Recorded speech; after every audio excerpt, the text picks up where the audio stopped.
So we consciously want to heal. We consciously do not want pain and suffering, and we consciously want flow, ease, and peace in our lives. And we want to manifest. But you have to understand that's the ego voice, but then the ego voice is also going to tell you it doesn't want to take accountability for its thoughts. You have to understand flow, state, peace, and ease and manifestation is built completely off of your own belief system and thoughts. All of what happens to you is based off of your subconscious belief system.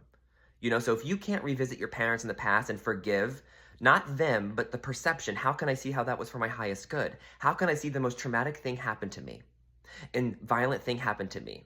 How can I see that for my highest good? That is the healing. You have to rewrite that. You can't read your way into some epiphany, some sensible, rational soundbite that's going to unlock some belief system. No, because it wasn't some random soundbite, rational thought that got you to be painful, that got you into the anxiety and depression. There was something over every single day in a mundane way that kept happening, and then the thoughts that you made true about that experience of how it wasn't for your good and how you're opposing it and how you have fear, guilt, and shame now and resentment and insecurity, that was built daily. So you have to meet all those thoughts. And you have to question them. Higher self, help me see this differently. Help me see my resentment towards my parents differently. How can I forgive? How can I see how this was for my good? Help me relinquish the pain and the fear and the shame and the guilt that I am carrying around as the truth. That's the only way to heal, is practicing forgiveness and gratitude every single day. Because your mindset is so deeply wired from the mundane. We are constantly programming ourselves. Whatever thoughts that come up, we make real, we apply that value. There's nothing in this world, physical or tangible, with your thoughts or inside of your own emotions that you're not narrating and telling yourself what that value is. So it's like, yeah, a challenging experience is we're going to oppose the value. We're going to see that there's no value in that.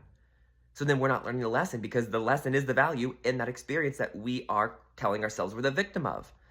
This is a dualist experience. You're going to be and perceive to have victimizing experiences, which is suffering.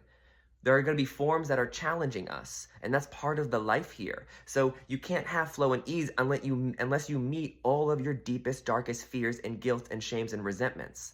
And you have to see all the ways in the mundane way that we're upset, because you're not really upset over the small things every day, or the passive small things. No, you're carrying around guilt, shame, and fear, and it's like fumes coming up and being reinforced daily. So you have to change and rewire your psyche, and then that is what changes your belief system, your nervous system. And so this is also a very big identifier as well. It's the ego that identifies as a victim, meaning things outside of ourselves take us out of peace.